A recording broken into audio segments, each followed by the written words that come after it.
Assalamualaikum warahmatullahi wabarakatuh. Bertemu lagi dengan saya, Akselia Ramadhani. Pada pertemuan kali ini, kita akan membahas materi kelas 5, tema 1, subtema 1, pembelajaran 3. Pada pembelajaran 3 ini, terdapat 3 muatan. Yang pertama bahasa Indonesia, yang kedua IPS, dan yang ketiga PPKN. Nah, pada muatan bahasa Indonesia, kita akan mengenal letak dan luas Indonesia melalui teks non-fiksi. Selanjutnya, untuk muatan IPS, kita akan belajar tentang peta. Dan yang terakhir, pada muatan PPKN, kita akan belajar tentang Sumpah Pemuda. Baiklah, kita mulai dengan materi pada muatan bahasa Indonesia. Nah, dalam bahasa Indonesia, kita akan membahas mengenal letak dan luas Indonesia melalui teks non-fiksi. Nah, apakah kalian senang membaca? Membaca adalah kegiatan yang sangat bermanfaat bagi kita, maka dari itu kita haruslah rajin-rajin membaca.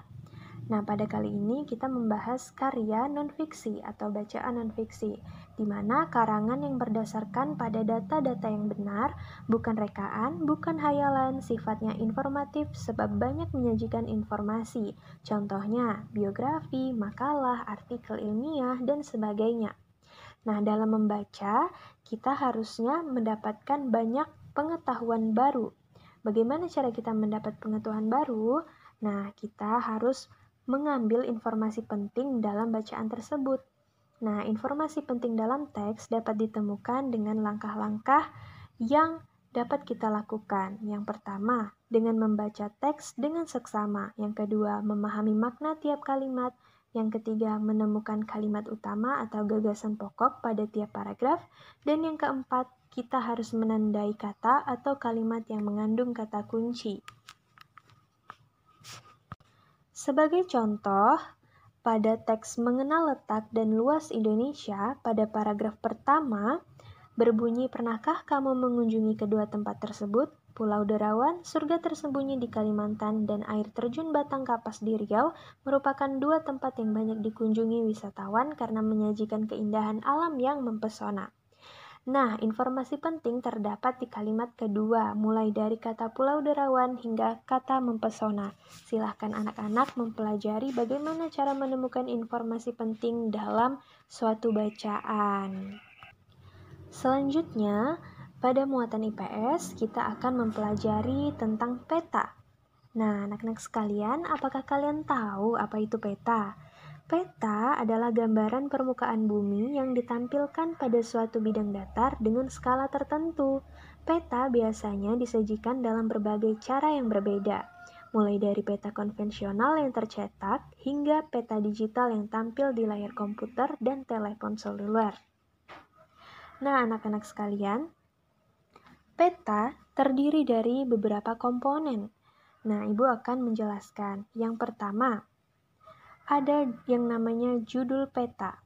Nah, judul peta biasanya ditulis pada bagian atas peta yang biasanya menunjukkan isi peta tersebut. Contohnya saja ketika ada gambar peta Indonesia, maka di atasnya akan terdapat tulisan peta Indonesia. Nah, itulah yang namanya judul peta. Selanjutnya adalah skala peta.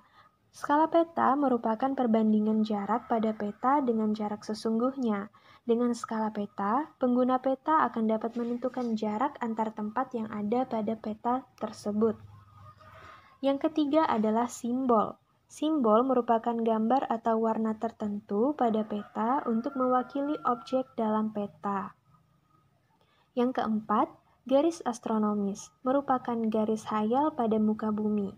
Garis-garis mendatar atau horizontal yang terdapat pada peta disebut dengan garis lintang, dan garis tegak disebut dengan garis bujur.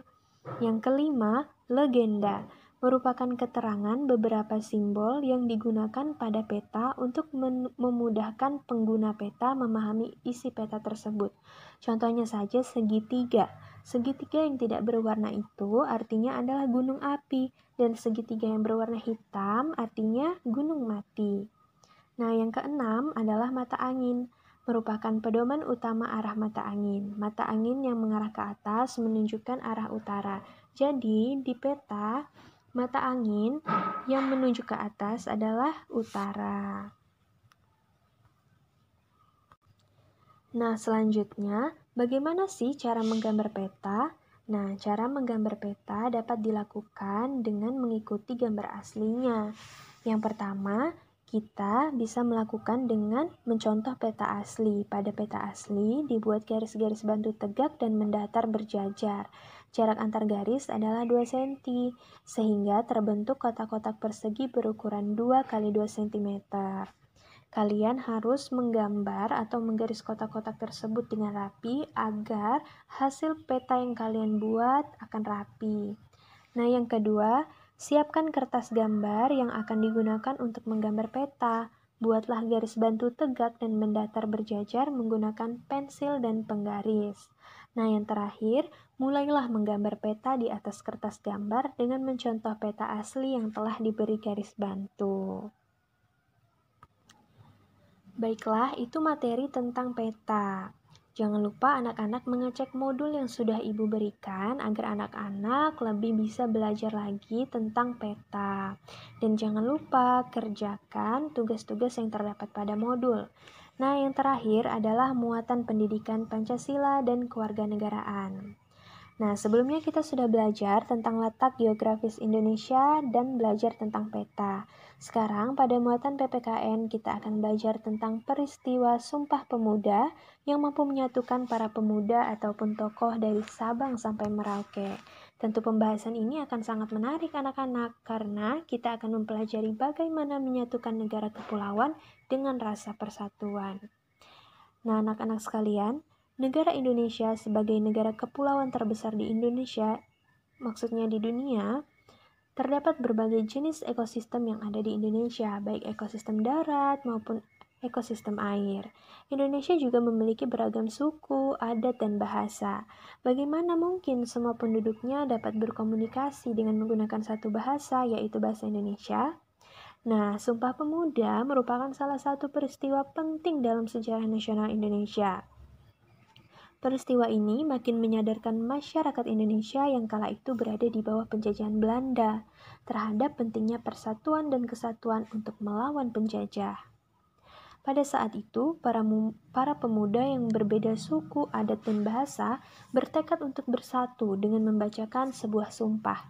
Sumpah ini merupakan janji pemuda mewakili masyarakat Indonesia untuk bersatu membantu sebuah negara merdeka yang bebas dari penjajahan. Nah, isi sumpah tersebut adalah: pertama, kami putra dan putri Indonesia mengaku bertumpah darah yang satu, tanah Indonesia. Kedua, kami putra dan putri Indonesia mengaku berbangsa yang satu, bangsa Indonesia. Yang ketiga, kami putra dan putri Indonesia menjunjung bahasa persatuan yaitu bahasa Indonesia. Selain mengucapkan ikrar, pada saat itulah pertama kalinya lagu Indonesia Raya diperdengarkan. Lagu yang diciptakan oleh W.G. Rudolf Supratman atau yang kita kenal dengan W.R. Supratman ini meningkatkan semangat persatuan dan kesatuan bangsa di kalangan pemuda untuk segera membentuk sebuah negara yang merdeka dan berdaulat. Nah, peristiwa ini terjadi pada Kongres kedua pada tanggal 27 sampai tanggal 28 Oktober tahun 1928.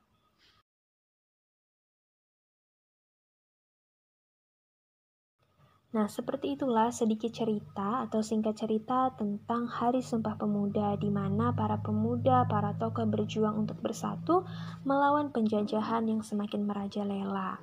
Nah, anak-anak sekalian, itulah materi yang kita pelajari pada pertemuan ketiga ini. Selanjutnya, Ibu minta anak-anak untuk mempelajari modul dan mengerjakan tugas-tugas yang ada di modul. Serta jangan lupa, pada akhir modul terdapat tes hasil belajar.